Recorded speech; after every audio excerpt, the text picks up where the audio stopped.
अस्सलाम वालेकुम dear students, I hope all of you will be fine.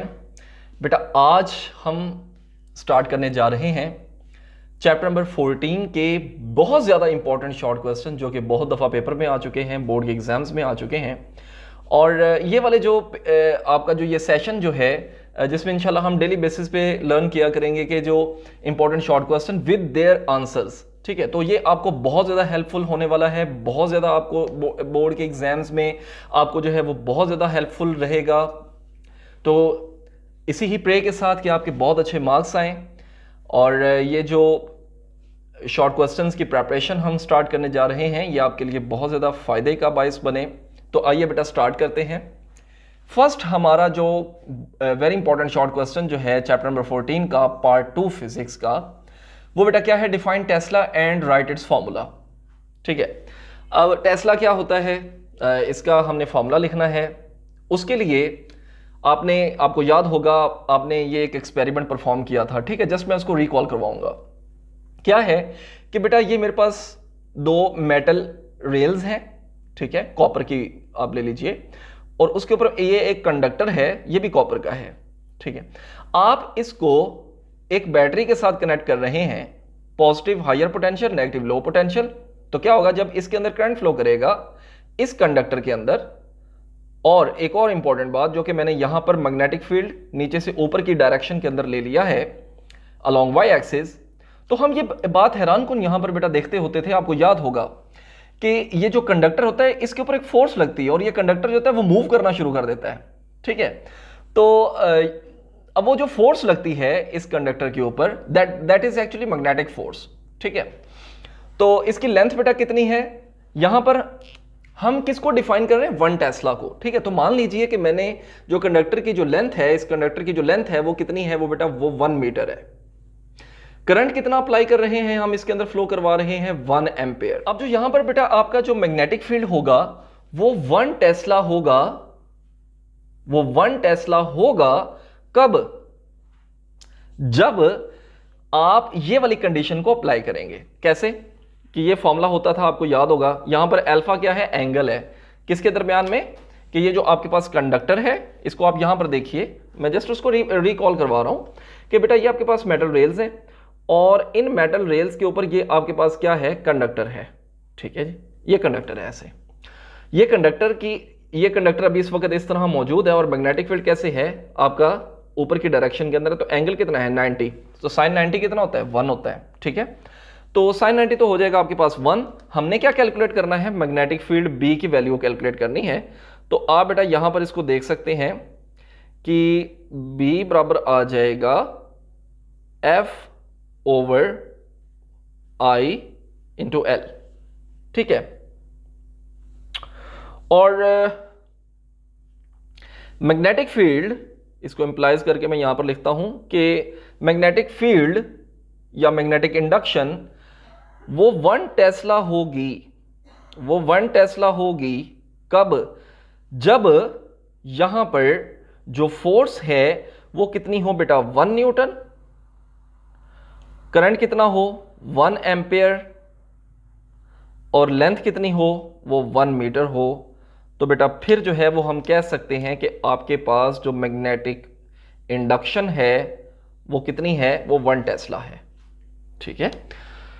तो इसको हम जो है वो इस तरह, आपका ये जो बेसिक कॉन्सेप्ट है वो ये है, ठीक है जी। तो आप इस शॉर्ट क्वेश्चन को ज़रूर जो है वो अच्छे से याद कर सकते हैं, इसको आप लिख सकते हैं, ठीक है। ये इंपॉर्टेंट पॉइंट्स हैं, आप इनको नोट डाउन कर सकते हैं, ठीक है। तो हम बेटा अपना जो नेक्स्ट शॉर्ट क्वेश्चन उसकी तरफ बढ़ते हैं। Describe the change in magnetic field inside a solenoid carrying a steady current, ठीक है जी। इसके स्पेलिंग करेक्ट कर लीजिएगा, steady current I if the length of the solenoid is double but the number of turns remain same. वो कहता है कि आपने बताना है कि जो कंडीशन आपके पास क्या कह रहा है, कहता है कि एक सोलेनॉइड के अंदर, सोलेनॉइड क्या होता है, आप लोगों ने ये बहुत अच्छे से बात पढ़ी हुई है कि ये आपके पास क्या होता है, सोलेनॉइड होता है। Long tightly bound wire is called solenoid, ठीक है। जब एक बहुत लंबी सारी वायर को लपेट देते हैं किसी इंसुलेटर के ऊपर तो वो क्या बन जाता है, सोलेनॉइड बन जाता है। तो बेटे वो कहता है कि आपने बयान करना है, क्या बताना है, चेंज इन मैग्नेटिक फील्ड के बारे में बताना है, किसके अंदर, सोलेनॉइड के अंदर, जो कि क्या कर रहा है, उसके अंदर करंट फ्लो कर रहा है, इस सोलेनॉइड के अंदर इस तरह करंट फ्लो कर रहा है, स्टेडी करंट फ्लो कर रहा है। If the length of solenoid is double, यानी वो कहता है कि आप इस सोलेनॉइड की जो लेंथ है उसको क्या, तो बेटा ये जो आपके पास इसकी जो लेंथ है उसको हमने क्या करना है, डबल करना है, जबकि नंबर ऑफ टर्न्स को क्या रखना है, सेम रखना है। ओके, अब ये फॉर्मूला आप लोगों ने पढ़ा था, ये कंडीशन यहां पर मैंने लिख दी है कि लेंथ को हमने क्या करना है, डबल करना है।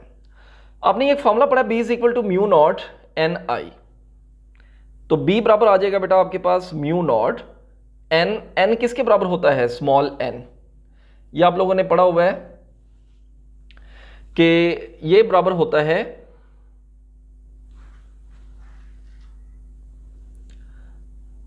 Number of turns per unit length, ठीक है, ये फॉर्मूला आप लोगों ने पढ़ा हुआ है। तो इसको यहां पर वैल्यू को पुट कर दीजिए n ओवर l, और ये आ जाएगा आपके पास I।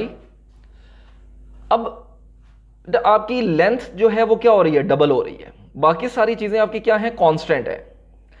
अगर बाकी सारी चीजें कांस्टेंट हैं तो आपकी ये वाली जो चीज चेंज हो रही है, तो अगर आप इसके साथ इसका कॉम्बिनेशन जो है वो देखते हैं तो आपके पास ये वाला जो फॉर्मूला है वो किस में चेंज हो जाएगा, ये हो जाएगा म्यू नॉट एन आई, और ये एल क्या हो रहा है, 2l, डबल हो रहा है।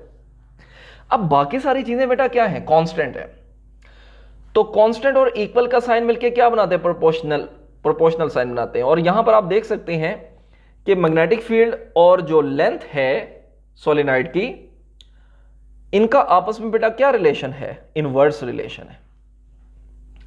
तो जब आप अगर लेंथ को डबल कर रहे हो तो मैग्नेटिक फील्ड इनवर्स रिलेशन की वजह से क्या हो जाएगी, हाफ हो जाएगी। एग्जैक्टली तो हम यहां पर लिख देंगे कि if we double the length of the solenoid then the magnetic field should be half. अगर इसी की रेसिप्रोकल अगर आपसे यह पूछ लिया जाए कि लेंथ आप सेम रखो लेकिन नंबर ऑफ टर्न्स को क्या कर दो, डबल कर दो, तो नो प्रॉब्लम, आप ये वाला जो फैक्टर है इसको डबल कर दीजिएगा। इसका और मैग्नेटिक फील्ड का क्या रिलेशन है, डायरेक्ट रिलेशन है, ये वैसे मैं आपको जनरली बता रहा हूं। तो जब आपके पास 2n आ जाएगा तो नंबर ऑफ टर्न्स के डबल होने से मैग्नेटिक फील्ड भी क्या हो जाएगा, डबल हो जाएगा। ठीक है, बात समझ आ रही है। यानी अगर आप इसी ही सोलेनॉइड के अंदर नंबर ऑफ टर्न्स को डबल कर दो, है ना, यानी यूं कर दो, ऐसे ऐसे ऐसे ऐसे ऐसे ऐसे ऐसे, नंबर ऑफ टर्न्स को ज्यादा कर दोगे तो मैग्नेटिक फील्ड इसके अंदर और ज्यादा स्ट्रांग हो जाएगा। ठीक है जी।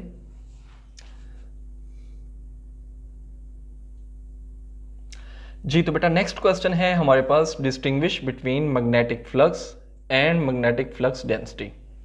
अब मैग्नेटिक फ्लक्स क्या होता है, मैग्नेटिक फ्लक्स होता है कि आपके पास किसी भी सरफेस एरिया में से मैग्नेटिक फील्ड लाइंस जितनी पास करती हैं उसका हम कहते हैं कि जी यहां पर इसका मैग्नेटिक फ्लक्स की क्या वैल्यू है, इतनी वैल्यू है। ठीक है, कि the number of magnetic field lines passing perpendicularly through the area is called magnetic flux। और इसको हम एक और अंदाज से भी जो है वो डिफाइन करते हैं, वो क्या है कि मैग्नेटिक फ्लक्स को हम मैग्नेटिक फ्लक्स भी इससे शो करते हैं, और ये होता किसके बराबर है, magnetic field and the area vector. अब बेटा आप यहां पर इसको दो तरह से डिफाइन कर सकते हैं। यहां पर एरिया वेक्टर को समझना ज्यादा जरूरी है। एरिया वेक्टर क्या होता है कि किसी भी सरफेस के ऊपर जो परपेंडिकुलर वेक्टर जो होता है उसको हम कहते हैं एरिया वेक्टर। यहां पर अब क्या है कि आपके पास एरिया वेक्टर की भी डायरेक्शन ये है और मैग्नेटिक फील्ड, ये मैग्नेटिक फील्ड है, मैग्नेटिक फील्ड लाइंस, ठीक है, उनकी भी डायरेक्शन ये है।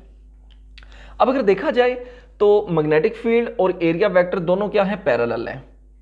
ठीक है, आप लेकिन जब आपने डिफाइन करना है तो क्या करना है, आपने बेटा इसको जब इसकी जो डेफिनेशन इस तरह लिखनी है कि the number of magnetic field lines passing perpendicularly through surface area is called magnetic flux. ये भी डेफिनेशन ठीक है, लेकिन जब आपने यहां से डिफाइन करना है बाय इट्स फॉर्मूला, तो आपने कैसे डिफाइन करना है कि इट इज द डॉट और scalar product, it is the scalar और डॉट प्रोडक्ट किसके दरमियान में, between magnetic field and the area vector. ठीक है, ये एक थोड़ा सा इसके अंदर बस थोड़ा सा डेफिनेशन में ट्रिकी पॉइंट होता है जो कि बच्चे मिक्स कर देते हैं। तो आप लोगों ने नहीं करना इस तरह कि आप यहाँ से भी बेटा इसको डिफाइन कर सकते हो, आप वैसे इसको थ्योरेटिकली भी जो है वो इसको डिफाइन कर सकते हो। दोनों अंदाज से इसकी जो डेफिनेशन जो है वो बिल्कुल दुरुस्त है। ठीक है, ठीक है। तो इसको हम आगे थोड़ा सा इलेबरेट कर देते हैं जी कि आपके पास क्या है, मैग्नेटिक फील्ड की वैल्यू डॉट खत्म करेंगे तो आपके पास क्या आ जाएगा, बी ए कॉस थीटा। ठीक है, और अगर आप इस केस में देखते हैं तो यहाँ पर आपके पास दोनों के माबैन पैरेलल हैं तो एंगल कितना है, 0 है। ठीक है, तो थीटा की वैल्यू 0 पुट कर देंगे तो कॉस 0 1 होता है, मतलब शॉर्टली आपके पास ये किसके बराबर आ जाएगा, बी ए के बराबर आ जाएगा। ठीक है जी। अब यहां से बेटे आपने इससे जो प्रीवियस शॉर्ट क्वेश्चन हमने पढ़ा था वो क्या पढ़ा था, वो हमने ये देखा था कि b बराबर था f over i into L. ठीक है, ये फॉर्मूला हमने प्रीवियस अभी याद जो है वो पढ़ के आए हैं। तो यहां से बेटा फोर्स का यूनिट क्या आ जाता है, न्यूटन, करंट का एम्पेयर, लेंथ का मीटर। तो ये यूनिट्स हैं मैग्नेटिक इंडक्शन के या मैग्नेटिक फील्ड के। ठीक है, तो यहां पर आप इसकी वैल्यूज को पुट कर दीजिए फॉर यूनिट्स। ठीक है, तो क्योंकि ये बेटा सारा कुछ आपने लिखना है। देखिए, अकेली डेफिनेशन अगर आपसे पूछी जाती है तो आप बेटा सिर्फ अकेली इंग्लिश में डेफिनेशन लिख देते हैं तो पूरे नंबर नहीं मिलने वाले आपको, याद रखिएगा। Definition, formula, units, each and everything आपको बेटा लिखना होता है। तो मैग्नेटिक फील्ड की आपके पास जो वैल्यू है ये आ चुकी है, इसको हम यहाँ पर जो है इसको यूनिट्स इसके लिखेंगे कि इसके आ जाएंगे जी newton over ampere into metre, और एरिया का यूनिट होता है मीटर स्क्वायर। तो एक इससे कैंसिल हो जाएगा, आपके पास इसके यूनिट्स क्या आ जाएंगे जी, इसके जो यूनिट्स आ जाएंगे, यूनिट्स आपके आ जाएंगे फ्लक्स के, न्यूटन मीटर पर एम्पेयर। ठीक है, न्यूटन मीटर पर एम्पेयर, ये इसके यूनिट्स आ जाएंगे जी। और इसको बेटा हम वेबर भी कहते हैं, और वेबर उसको WB से शो करते हैं। अब ये था आपके पास मैग्नेटिक फ्लक्स।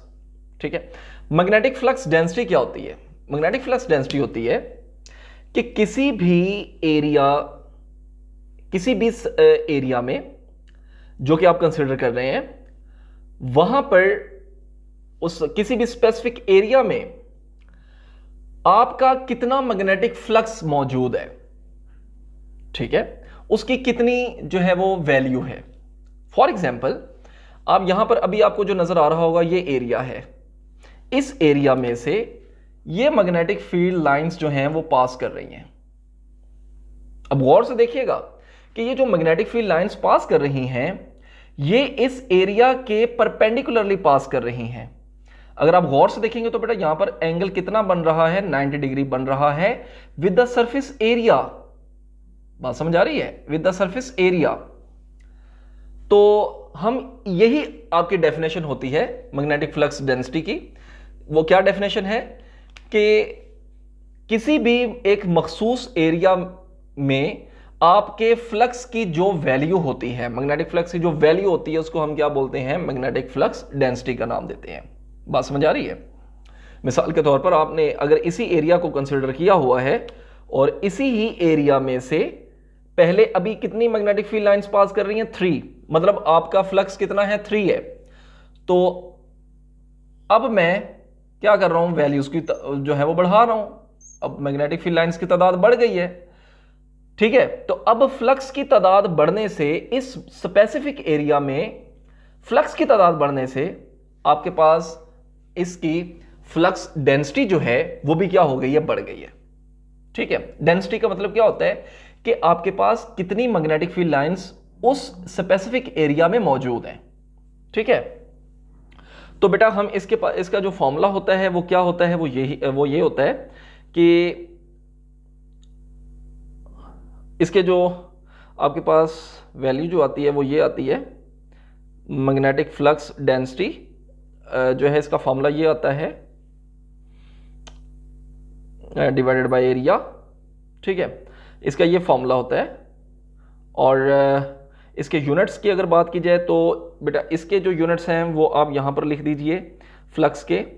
तो आपके पास आ जाएगा न्यूटन मीटर पर एम्पेयर, और नीचे एरिया है तो एरिया के यूनिट क्या होते हैं, मीटर स्क्वायर। 1 मीटर इस मीटर से कैंसिल हो जाएगा, तो आपके पास इसके जो फाइनल फॉर्म में जो यूनिट्स आ जाएंगे एनर्जी मैग्नेटिक फ्लक्स डेंसिटी के जो फाइनल फॉर्म में जो आपके पास यूनिट्स आ जाएंगे वो आ जाएंगे, आपके पास आ जाएंगे न्यूटन पर मीटर, क्योंकि ये 1 मीटर इससे कैंसिल हो जाएगा तो ये मीटर ऊपर चला जाएगा, न्यूटन पर मीटर पर एम्पेयर। तो ये बेटा आपके पास इसके यूनिट्स आ जाएंगे। ठीक है जी, तो यूं करके हमारे पास जो है वो इसका कंप्लीट जो है वो क्वेश्चन सॉल्व हो जाएगा। नेक्स्ट क्वेश्चन क्या है, व्हाट इज लॉरेंट्ज फोर्स। लॉरेंट्ज फोर्स बेटा आप लोगों ने पढ़ा हुआ है, बहुत ज्यादा इंपॉर्टेंट है कि sum of the electric force and magnetic force, उनको जब हम कंबाइन करते हैं, उनका कंबाइंड इफेक्ट देखते हैं तो वो क्या कहलाती है, लॉरेंट्ज फोर्स कहलाती है। ठीक है, और इनको बेटा हम ये F किसके बराबर है, electric force plus magnetic force, electric force plus magnetic force. तो बेटा आपके पास इलेक्ट्रिक फोर्स जो है उसकी क्या वैल्यू होती है, Q E वेक्टर प्लस इसकी वैल्यू होती है Q into V cross B। ठीक है जी, अब बेटा यहां पर जो आपके पास इलेक्ट्रिक फोर्स जो होती है,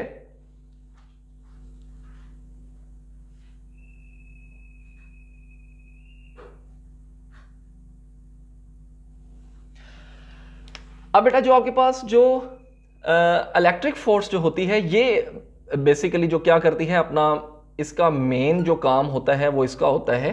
मैग्नेटिक फोर्स क्या करती है, जस्ट आपके चार्ज को डिफ्लेक्ट करती है। ठीक है जी, ओके। और हमारे पास जो नेक्स्ट क्वेश्चन है वो है question number 5, why does picture on a TV screen become distorted when a magnet brought near the screen.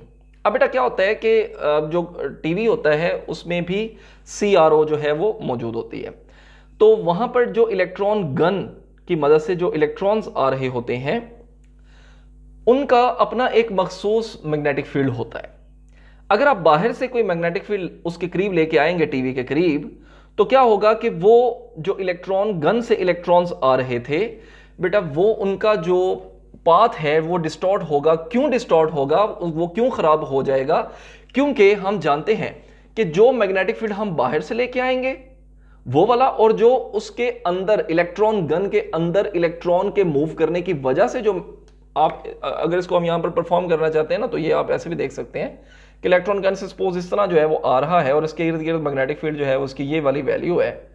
ठीक है, तो बाहर से भी आप एक मैग्नेट लेके आ गए हो ऐसे नॉर्थ और साउथ, तो क्या होगा, ये इलेक्ट्रॉन गन से आने वाला इलेक्ट्रॉन जिसका अपना एक मैग्नेटिक फील्ड है, ये बाहर वाले मैग्नेटिक फील्ड के साथ क्या होगा, इंटरेक्ट करेगा। ठीक है, तो ये वाला इस एक्सटर्नल मैग्नेटिक फील्ड उसके इंटरनल मैग्नेटिक फील्ड को क्या करेगा, डिस्टर्ब करेगा, जिसकी वजह से क्या होता है कि आपके टीवी स्क्रीन जो होती है उसके ऊपर जो पिक्चर आ रही होती है वो क्या हो जाती है, जब भी आप उसके करीब लेके आते हैं तो क्या हो जाती है, वो डिस्टॉर्ट हो जाती है, खराब हो जाती है। ठीक है, तो ये बेटा आपके पास बहुत ज़्यादा इंपॉर्टेंट जो है वो शॉर्ट क्वेश्चंस हैं, इनको आप अच्छे से तैयार कीजिए, इनको आप नोट डाउन कीजिए, और इसी ही होप के साथ इंशाल्लाह हम नेक्स्ट वीडियो में जो है हम मिलेंगे कुछ नए शॉर्ट क्वेश्चंस के साथ। ठीक है, तब तक अपना ख्याल रखिए, अल्लाह हाफिज़।